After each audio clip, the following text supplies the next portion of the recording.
aquí estamos como siempre con ustedes y por siempre en este tema de cavidad abdominal que, fíjense, nos seguimos adentrando poco a poco en lo que es cavidad abdominal.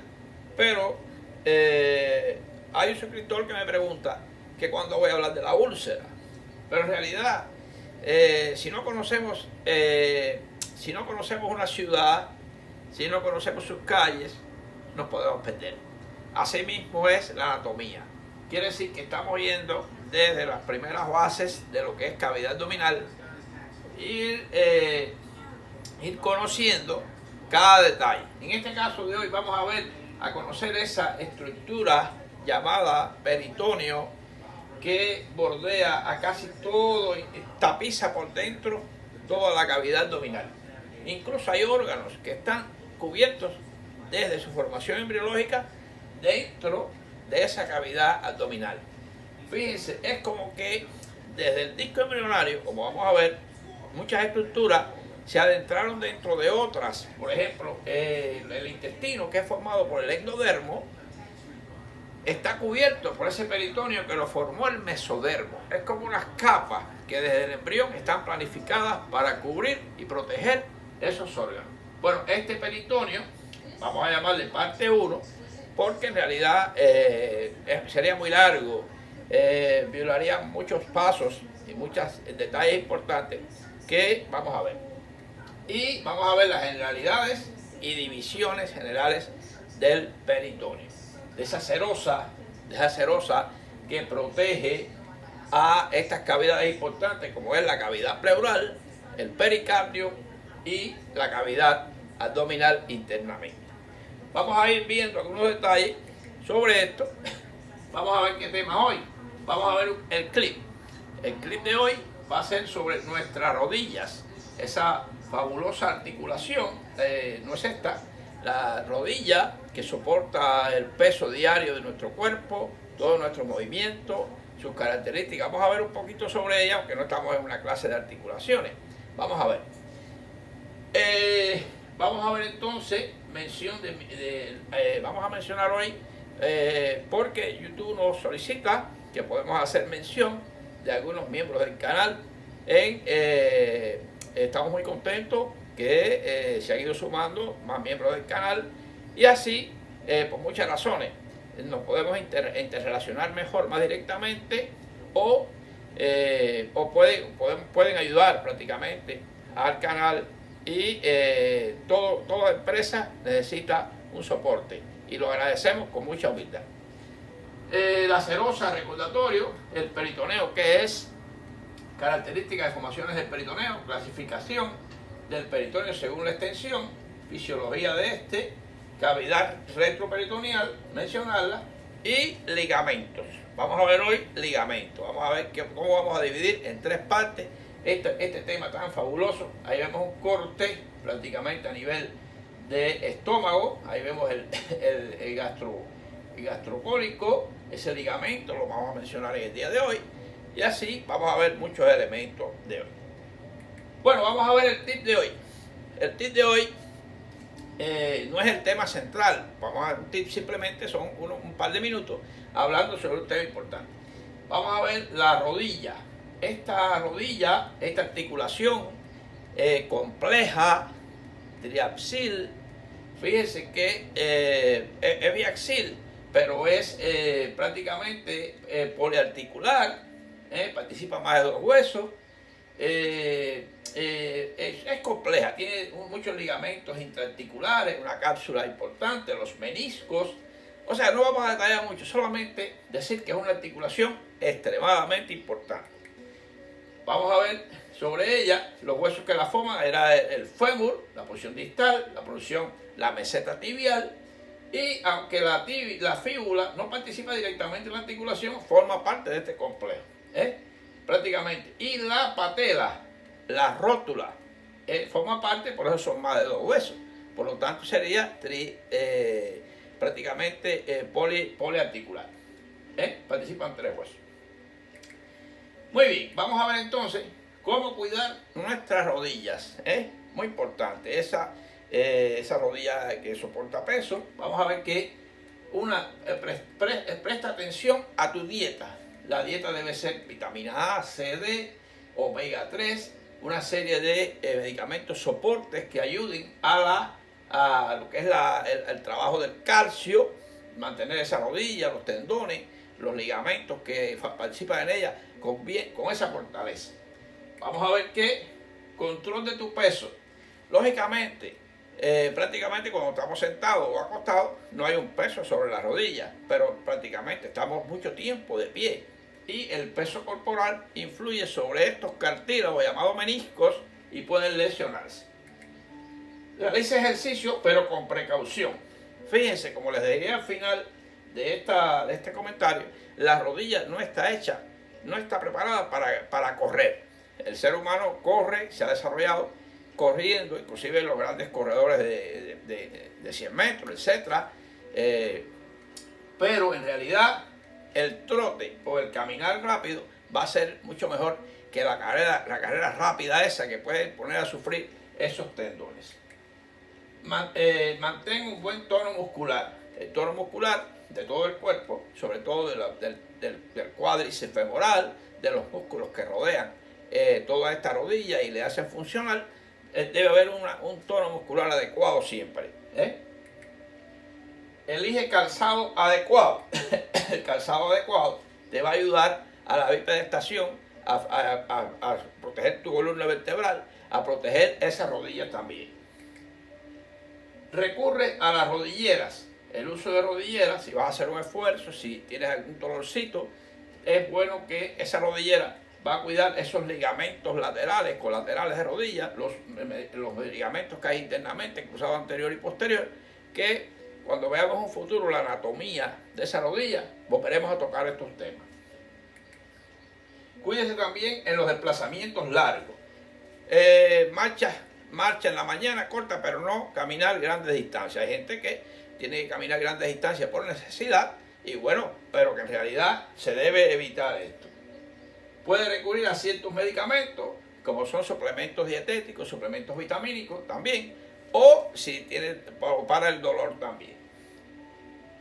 Recordar que la rodilla tiene incluida, al ser una articulación compleja, una articulación sinovial, posee el líquido sinovial. El líquido sinovial es una extensión del plasma. Todas las afectaciones que hay en el plasma por enfermedades inmunológicas pueden afectar también las rodillas. Todo esto hay que protegerlo. Medicamentos para protegerse de estas enfermedades. Y ve al médico en cuanto sientas algún dolor. Si hay algún dolor de rodilla, no pensar que es una simple molestia pasajera. Es bueno ir para ver qué pasa con esa rodilla. Y el trote suave es mejor, o mejor caminar. La rodilla humana no está hecha para correr. Como les dije, para correr a velocidades grandes, etc. No está hecha como un lince, el tigre, el leopardo, etc. Que corren detrás de las presas o esos animales que huyen de los depredadores. Entonces sí están preparados un caballo, etc. Pero el ser humano no está preparado para esas carreras fuertes y por tanto hay que usar rodilleras o protegerse, etc.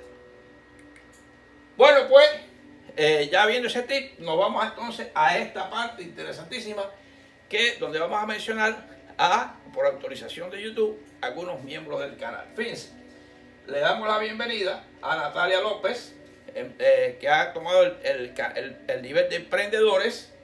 Le damos la bienvenida a Samantha Paza, también emprendedores. Le damos la bienvenida a Giovanni. Me perdonan si alguna de estas personas son doctor, porque en realidad sí sé que el doctor Mohamed Román, que está en el nivel ganadores, que tiene 20 meses, fíjense, Samantha regresó y por algún motivo pueden estar o pueden irse, pueden regresar, no hay problema. 19 meses. Y entonces tenemos al señor Giovanni Di Battista, me parece que es italiano, no sé, me parece. Emprendedores, tenemos entonces esta mención, así mencionaremos a los que se vayan sumando o mencionaremos poco a poco a los que están. Así que bienvenidos al canal y por ser miembro de este canal que es de ustedes. Así que sabemos que hay una ayuda para mí, lo sabemos. No es una ayuda millonaria ni nada, pero es una ayuda que poquitos suman más. Y así la autoestima, poder yo emplear más tiempo en el canal, preparar mejores temas, inclusive temas para ustedes mismos, que serán expuestos para que ustedes los puedan ver. Solamente pues esa es una de las ventajas, que ustedes pueden ver los videos personales que ustedes me soliciten y simplemente así funciona. Nada, por tanto, seguimos adelante. Muchas felicidades y bienvenidos de todas maneras a los que ya estaban o los que ya están y los que se van incorporando nuevamente. Seguimos adelante.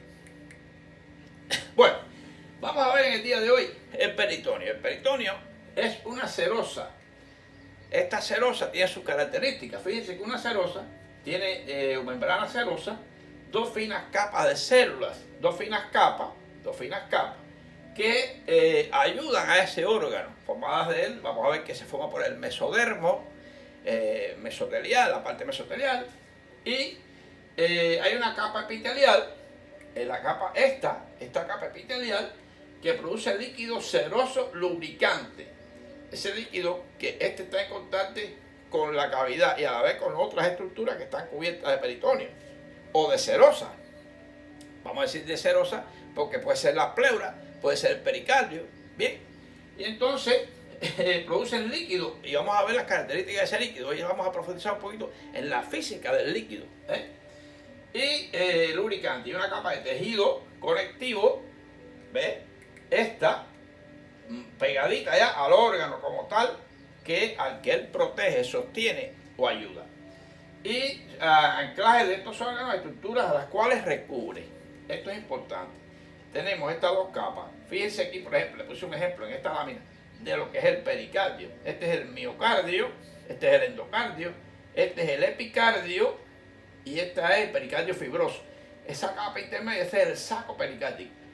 Quiere decir que esta capa, que es el pericardio seroso parietal, y esta capa, que es el epicardio o pericardio visceral, porque envuelve, hay una final capa de líquido, y a la vez la sístole y la diástole, ese movimiento evita la fricción y las pericarditis. Les puse este ejemplo para que vean cómo funciona ese peritoneo, importantísimo. Vamos a ver sus características más adelante. ¿Dónde encontramos serosas? Ok, vamos a encontrar serosas en la cavidad pleural, aquí. Estos son los pulmones. Ya hemos visto anteriormente videos de pulmones cuando vimos la parte, toda la cavidad pleural, las pleuras, pleura parietal y pleura visceral, todo eso, su fisiología, la absorción de líquido constante, la presión negativa intrapleural, que de ella depende. El saco pericárdico, ya lo vimos en la lámina anterior, y tenemos la cavidad peritoneal o peritoneo, que cubre, por ejemplo, el estómago, todos los órganos, que, fíjense aquí, esto sería el meso, lo vamos a estudiar, y este es el retroperitoneo, que también cubre toda la pared posterior del retroperitoneo. Miren todo eso blanquito que usted ve ahí, eso es peritoneo, eso es serosa. Y miren aquí, por ejemplo, el intestino, un ejemplo, esto es un corte esquemático. ¿Ven? Esto sería, por ejemplo, los riñones, un ejemplo, aquí. O el colon ascendente y descendente. En realidad no es la muestra de la lámina específica anatómica que esta es la víscera. Esto es el peritoneo visceral y hay un peritoneo parietal. Esa es una de las divisiones que vamos a ver seguidamente. Muy bien, existen tres tipos de serosa en tres lugares del cuerpo humano. De esas cavidades: cavidad pleural, cavidad pericárdica y la peritoneal. Vamos a ver el concepto de peritoneo. Miren, peritoneo es una membrana serosa, ya prácticamente lo saben al llegar a este punto, especial que recubre las paredes de cavidades abdominal y órganos que son intraperitoneales, mesoperitoneales y retroperitoneales. De todas maneras, los que son totalmente se llaman intraperitoneales. Este es un tema que va a ser el último tema. Son tres temas. Quiere decir que eso lo vamos a especificar, los que son intra, extra o retro, en la clase final.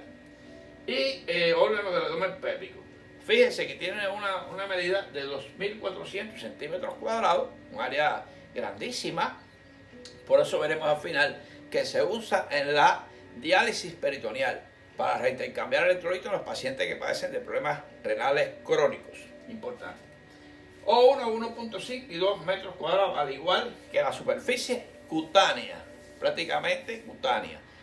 La piel es exterior y ese peritoneo es interior, pero tiene una superficie amplia de absorción o de contacto entre sí. Entre sus dos hojas está la capa visceral, la capa parietal, que la habíamos visto. Miren, esta es la capa parietal, todo esto que viene aquí. Y después, ya cuando empieza a cubrir algún órgano, se convierte en visceral, peritoneo visceral. Y se encuentra en la cavidad peritoneal. Todo esto son el concepto de peritoneo. Vamos a ver en qué vamos a dividir nuestras clases de estas tres clases sobre el peritoneo. ¿Cómo dividirlo para su estudio? Tema 1, serosa, concepto en lo que estamos, origen embriológico, líquido peritoneal, función, clasificación del peritoneo, formaciones del peritoneo. Hoy vamos a ver sobre todo ligamentos y algunos ligamentos y pliegues. Hoy solamente. En el tema 2 vamos a ver los fondos de sacos, fosas que se forman, cavidades y aumentos. Todo esto hay que irlo viendo porque cuando hay una inflamación en un órgano tenemos que saber si está cubierto totalmente peritoneo, si se perfora, a dónde va su contenido. Todo esto es importantísimo porque yo como cirujano general ya en la parte esplanológica los puedo ir llevando también un poco a los conceptos quirúrgicos y así el canal va cogiendo un poquito más de sazón, como digo yo. Este es el tema 2. Y el tema 3, vamos a ver clasificación de los órganos de acuerdo en función de su relación con esta serosa. Vamos a ver bien. Y ahí profundizaremos un poquito más sobre otras relaciones con sus ligamentos, etc. Y vamos a ver el famoso mesenterio, considerado hoy en día ya como un órgano más de la cavidad abdominal, el mesenterio. Ya lo veremos ya lo veremos más adelante. Bueno, miren, fíjense, ¿de dónde viene ese peritoneo? Vamos a ver que el disco embrionario, este que está aquí, con su saco vitelino y amniótico, que lo rodeaba, esos líquidos. Fíjense, este disco trilaminar que tiene un ectodermo, mesodermo y endodermo, son tres capas fundamentales, ectodermo, mesodermo y endodermo. Vamos a ver que al igual que el mesodermo dio lugar a huesos, músculos, etc., también dio lugar a las serosas. Ese mesodermo va a lo que se llama el mesotelio. Ese mesotelio, prácticamente, este mesodermo va a dar lugar a la parte paraxial, 44 somitas, que va a formar las vértebras, huesos y músculos. A la vez, ese parte del mesodermo intermedio, que va a dar al sistema urogenital, a la cápsula suprarrenal. ¿Por qué ponemos cápsula suprarrenal? Especificando. Porque la suprarrenal como tal, la glándula, se formó de la cresta neural, de la parte de la cresta neural que vino del mismo tubo neural. Fíjense qué interesante. Y vamos a ver que la placa lateral, placa lateral, las serosas y el peritoneo. Quiere decir que la parte lateral, este intermedio, y el paraxil, intermedio y lateral. El lateral da lugar a la serosa, que una capa va a ser la parietal o peritoneo parietal, y la lámina lateral visceral va a dar lugar al peritoneo visceral.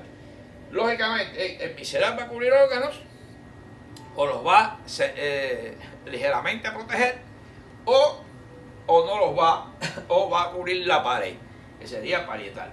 Esta es la idea general que le doy del peritoneo, de dónde viene, quién lo forma y los orígenes. Fíjense lo que sería el origen embriológico, la embriología es muy tediosa, pero les digo la verdad. Yo le digo honestamente que yo no me gustaban las clases de embriología, a mí. Pero cuando yo me he puesto a revisar la anatomía y a a pronunciar los estudios, me he dado cuenta que si no sé embriología, muy difícil voy a saber anatomía y muy difícil voy a saber fisiología. De ahí entonces que ahora ya modernizando los sílabos se ha llegado a la conclusión de que se llama ciencias morfológicas, que incluye embriología, anatomía y fisiología, y la histología también, y la histología sobre todo. Entonces, el que no sepa de esto, la parte microscópica del cuerpo humano, es muy difícil que vaya a entender la parte macroscópica también. Entonces es importante todo dato, es importante. Muy bien, vamos a ver entonces las características líquidas de ese peritoneo, que es una cantidad de 10 a 20 mililitros solamente, un poquitico. Es una fina capa de líquido especial que recubre todo esto, toda la cavidad, tanto de los que son intraperitoneales como la pared. Es un trasudado. Vamos a ver por qué la diferencia. Es importante saber por qué es trasudado y no exudado. Eso es importante saberlo desde ahora. Aunque lo expliqué muy bien cuando vimos el derrame pleural, la efusión pleural, en el tema. Todo esto que tenga que ver con esto, esos temas se los pongo al final como temas que pueden revisar futuramente.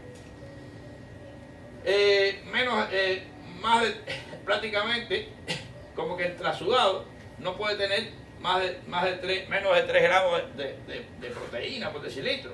Debe tener no más, albúmina sérica baja, debe ser aséptico y baja celularidad.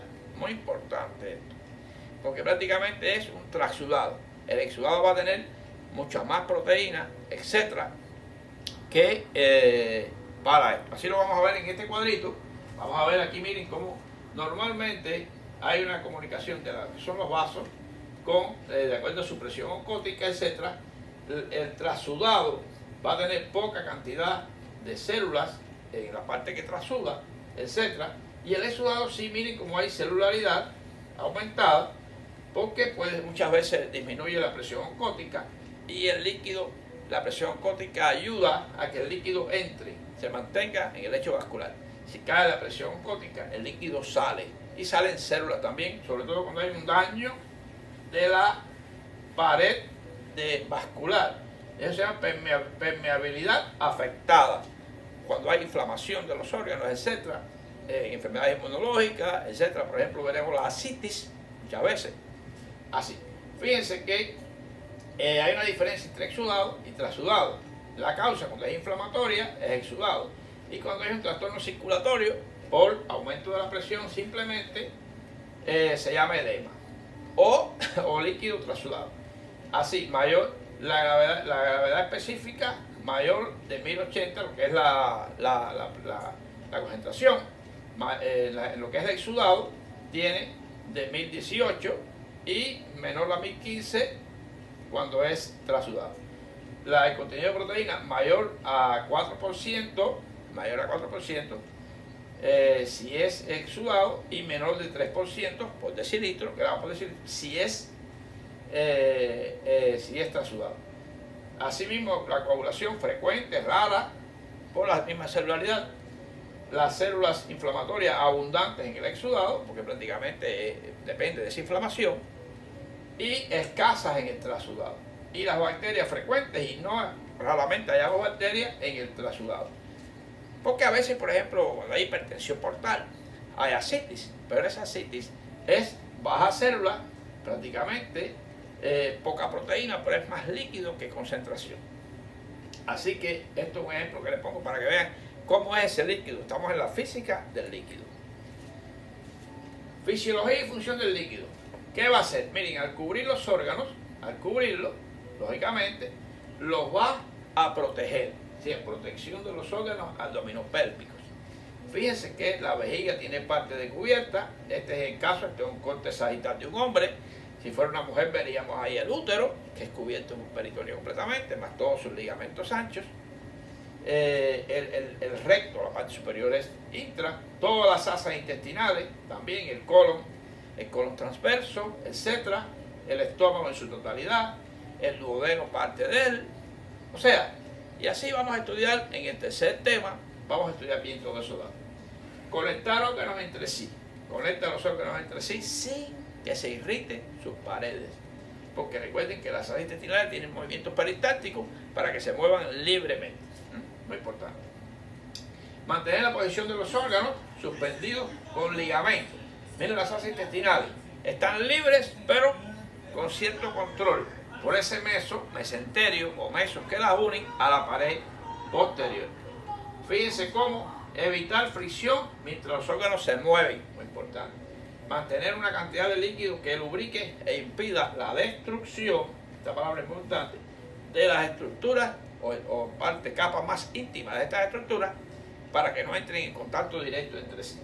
Y transportar, contener paquetes neuromusculares, por ejemplo, el mesenterio, a través de ese meso van arterias, venas y nervios, nervio vago, etcétera, nervios de los nervios esplánicos. Vamos a ver todo eso después, poco a poco. Vamos a estudiar bien esos mesos, esas fosas, todos esos órganos. En el tercer capítulo vamos a darle el toque final de este tema. Peritoneo, parietal y visceral. Bueno, aquí tenemos, lógicamente, y retroperitoneo. Fíjense cómo aquí atrás vemos una idea de lo que es el retroperitoneo. Vemos el páncreas, que está, fíjense cómo esta área es, como hemos quitado, esta es la raíz del mesenterio, la raíz del mesocolon transverso, miren el vaso, el riñón, perdón, miren cómo está detrás, detrás, miren el color cómo cambia, porque ahí está como detrás. Este peritoneo es retroperitoneo. Detrás están las glándulas suprarrenales, etcétera, la aorta, la cava, todo eso está detrás, retroperitoneo. Pero el peritoneo parietal, habíamos dicho que es el que está pegado a la pared, formando pliegues y algunos ligamentos también. Vamos a verlo ahora. ¿Veis? Todo esto, miren por aquí, da la vuelta por acá, aquí, cubre aquí un repliegue, cubre el hígado, todo el hígado, ahí vuelve donde está este gastrohepático, lo cubre el estómago, forma el epiplón mayor, lo vamos a ver después en futuro. Miren cómo se forma la transcavidad de los epiplones, aquí, y aquí forma el mesocolon transverso, cubre el colon y forma el mesocolon, que es este que está aquí, ahí se inserta el mesocolon, y cubre todas las asas intestinales. Esa es la parte visceral. Todo eso es lo que tiene casi 2 metros de superficie cuadrada en la cavidad abdominal. Vamos a ver aquí planos, ahora el plano, y para ver después algunos ligamentos que están en esos planos. Tenemos el plano superior, este que está aquí, plano superior, plano o eje transpilórico. Este plano está importante, está a la altura del esfínter pilórico, ahí coincide el esfínter pilórico, el inicio de la mesentérica superior. Este es el borde inferior, miren, vamos a contar las vértebras, la quinta lumbar, cuarta, tercera, segunda y primera. El borde inferior de la primera, de L1, ahí pasa esa línea, del plano transpilórico, y entonces me da lugar a ligamentos, estructuras de la parte superior, plano superior. Plano medio, que es todo esto aquí, entre esta línea y esta, plano medio, entre las crestas, por eso hay un plano transcrestal, las crestas ilíacas, estaría por aquí aproximadamente, y lo que es el plano inferior. En el plano superior, plano medio y plano inferior hay ligamentos específicos de esa área, órganos, etcétera, toda esta cavidad internamente. Podemos decir que este corte aproximado, es un corte que se ve como si fuera también la resonancia magnética. Recordar que esto es derecho, esto es izquierdo. Aquí, en la mano mía, aquí estarían los pies y allá estaría la cabeza. Por eso el hígado está a la derecha, el vaso está a la izquierda. Muy interesante. Esto hay que entenderlo, irlo viendo. Todo el que se vaya haciendo, profundizando en la medicina, tiene que entender todas estas orientaciones como si fuera un GPS, como si fuera un GPS. Este es el estómago y miren aquí el gastrohepático, que no lo vemos aquí, más o menos se ve por aquí. Y ahí estaría contenido la arteria portal, la vena porta, que tiene relación con la vena cava. Este es el famoso hiato de Winslow, aquí, que va a la transcavidad de los epiplones. Toda esa bolsa, no le quiero dar ahora todo, porque entonces el último tema no va a tener, ni el segundo, no va a tener razón. Así que bueno, y esta es la vena cava. Esta es la aorta. Miren aquí el cuerpo vertebral, prácticamente, aproximadamente L1, más o menos. Miren la médula, etcétera. Riñones, esto es retroperitoneo, grasa preperitoneal, todo esto aquí, todo este espacio aquí, ¿ven? Todo esto es retroperitoneo, esta área aquí. Y todo esto sería peritoneo parietal. Y miren aquí el ligamento falciforme, ahí. Vamos a verlo el día de hoy. Seguimos adelante. Ok, vamos a ver aquí, déjame ver si se me fue, no, está bien. Ok, vamos a ver aquí, fíjense, le puse esta imagen, ustedes me dirán, ¿y para qué? Bueno, para ver de dónde vienen las cosas, por eso decimos que la embriología es muy importante para ubicarse. Miren, aquí este es el cordón umbilical, el cual está formado por una vena umbilical y dos arterias umbilicales. Estas dos arterias umbilicales, que son ramas de la ilíaca, prácticamente las primeras de la ilíaca externa, prácticamente, forman los futuros, estos pliegues que usted ve aquí. Estos pliegues mediales, y un pliegue medio, que es el del uraco. El uraco que va de la vejiga al ombligo, el uraco. Quiere decir que estos pliegues, vamos a verlo ahora, esto es arteria umbilical y vena umbilical. De ahí viene esa, y fíjense, esta vena umbilical es esto que está aquí, esta vena umbilical que corre, que va a formar lo que se llama el futuro ligamento redondo del hígado, porque hay un ligamento redondo del útero. Envuelto en esta fase, o este elemento falciforme, pero se llama el ligamento falciforme del hígado, este que está aquí, envuelve todo esto aquí y va hasta la parte superior. Esto es una vista anterior, o sea, una vista, la interna de la pared anterior del abdomen. Aquí está cubierta de peritoneo y aquí no. Ok, aquí tenemos, vamos a ver, tenemos el pliegue medio que va de la parte superior de la vejiga, en este caso es hombre, mira las vesículas seminales y el conducto deferente que va ahí, muy bien, la próstata, ahora de la vejiga va hasta el ombligo. Este es el uraco o pliegue medio. Este es los pliegues mediales, que son de las arterias umbilicales. Y tenemos este pliegue donde van las arterias epigástricas inferiores, arteria y vena epigásтрicas inferiores, y va a dar lugar a este pliegue lateral. Entonces, entre el pliegue lateral y pliegue medio o medial está la fosa inguinal medial y está la fosa inguinal lateral. Y fíjense qué interesante. Este es el recto. Entre lo que es el recto, el ligamento inguinal y los epigástricos, se forma el triángulo de Hesselbach. Guárdenlo ahí, acuérdense bien, para cuando hablemos de la pared, de lo que es la región inguinal, las hernias inguinales. Muy interesante este dato que le estoy dando. Entonces, este es el redondo y falciforme, este es el diafragma, y todos los ligamentos que podemos ver ahora aquí debajo. Y el ligamento inguinal, una vista posterior. Entonces vamos a ver un corte aquí, vamos a ver, miren este corte, este es el ligamento aquí, ligamento redondo o falciforme, ahí está, en este corte. Y este otro corte, a este nivel, se verían estas tres estructuras. El mediano, el medio, los mediales, ahí, y las capas que ya estudiamos en el tema anterior de músculos del abdomen. Seguimos entonces. Hay ligamentos supramesentéricos. ¿A qué le llamamos supramesentérico? Vamos a ver de nuevo aquí, nos vamos a ver un momentito aquí. Aquí. Esta raíz del mesenterio. Hay ligamentos que están por encima de esta línea. Y a eso les vamos a llamar, o por encima del plano este, que están aquí. Y entonces se van a llamar ligamentos supramesentéricos. Ligamento coronario, miren este ligamento coronario, que une al hígado a la pared posterior. Aquí míralo aquí completo. Y ahí se ha quitado, y miren la marca que queda. El ligamento coronario tiene un ligamento, el lóbulo derecho, el lóbulo izquierdo. Entonces este sería el triangular derecho y este es el triangular izquierdo. Todo esto forma el coronario. Ligamento falciforme, míralo aquí, que se une al diafragma y al hígado y contiene el ligamento redondo del hígado. ¿Qué tiene el ligamento redondo del hígado? Simplemente, ya, eso es lo que queríamos irle mostrando poco a poco. No quiero meterme en más anatomía por ahora, porque todo eso viene después. La bolsa hepática, la bolsa prehepática, todo eso.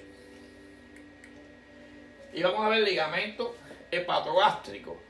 Miren, ligamento hepatogástrico o aumento menor, mencionado solamente, y aumento mayor.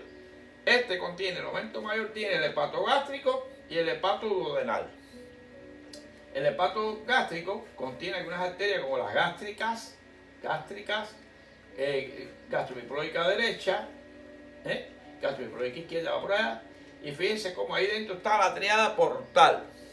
La triada portal, lo que sería el conducto colédoco, el conducto biliar, a ver el hepático común, y la vena azulita que ustedes ven detrás, la vena porta. Muy importante. Eso es lo que se llama la triada portal. Muy bien. El ligamento gastroesplénico, miren, gastroesplénico, por ahí van los vasos esplénicos. El gastroesplénico, el hepatorrenal que no se ve muy bien por aquí. Hepatorrenal salía por aquí. Hepatorrenal, sobre todo en el lado derecho. En el lado izquierdo no hay hígado, lo hay. El esplenorenal, mírenlo ahí, en ese corte que se puede ver nada más. Muy difícil verlo por aquí. Y ligamento de Treis, el cabestrillo, de aquí del diafragma, hay un pilar derecho y un pilar izquierdo. Del pilar derecho sale hacia el duodeno, es ligamento suspensorio del duodeno, que se llama de Treis. Muy interesante. En ese punto es un punto escogido por los anatomistas para definir si un sangramiento digestivo es alto o bajo. Sobre todo si es alguna patología por encima del ligamento de Treis, el sangramiento digestivo alto, y si es por debajo del ligamento de Treis, sangramiento digestivo bajo. Ahí, ven. Seguimos adelantando. De todas maneras, en temas posteriores le seguimos dando algunos datos más. Pliegues secales. Bueno, algunos pliegues secales, levantamos el ciego, lo hemos despegado porque el ciego es intraperitoneal, pero parte de ella se va haciendo retroperitoneal, la parte ascendente. Y entonces hay unos pliegues secales. Y aquí hay el mesoapéndice, que incluye la arteria apendicosecocólica, apendiculocólica. Es el apéndice secal con su pequeño meso de irrigación, como una arteria terminal. Por eso el apéndice no tiene colaterales. Cuando se inflama, tiene que ir para el cubo, como se dice. Hay que hacer la apendicectomía. Bueno, ligamentos uterosacros, miren aquí, por ejemplo, los uterosacros, ligamento ancho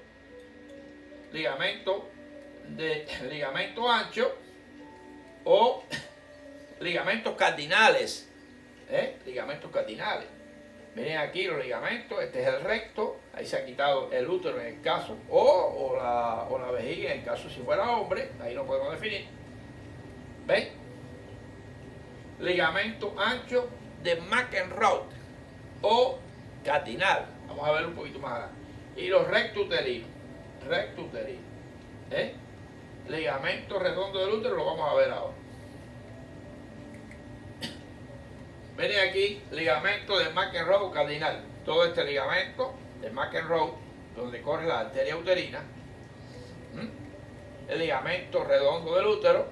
Fíjense, el ligamento redondo que van a terminar en los labios mayores, mírenlo aquí, de la vulva.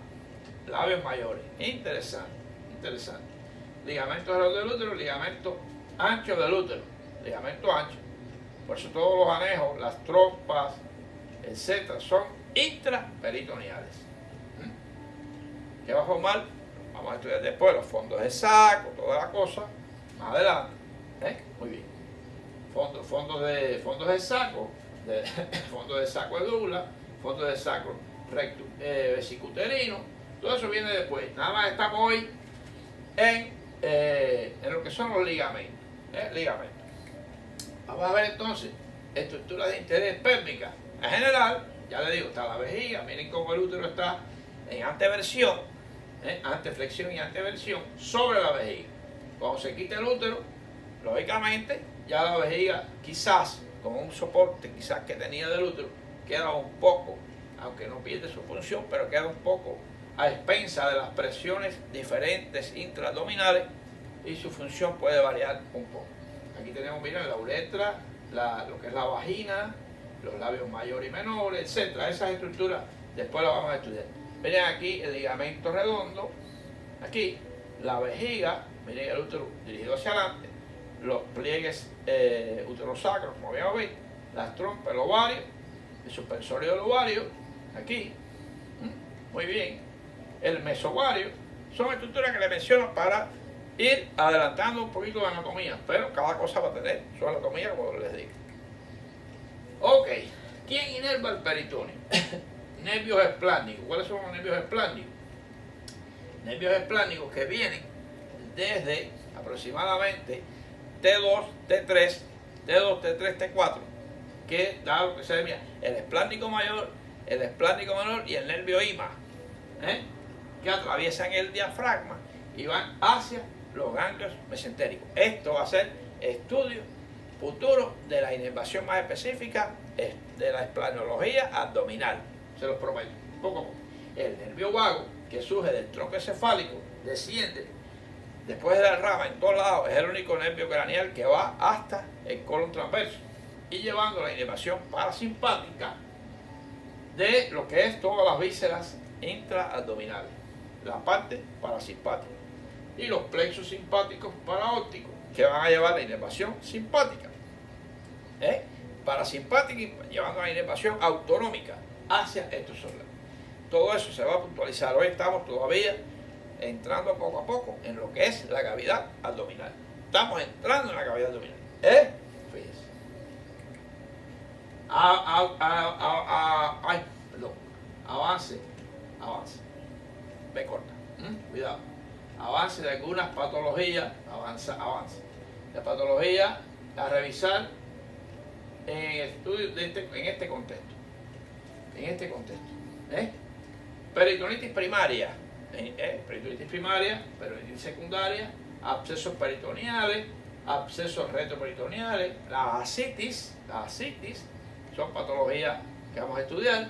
Esa úlcera perforada, por ejemplo, la úlcera perforada, un dolor que se perforó y el líquido cayó en el peritoneo. Ese peritoneo es muy celoso y de mucho, muy irritativo cuando hay un cambio de pH ahí, o una infección.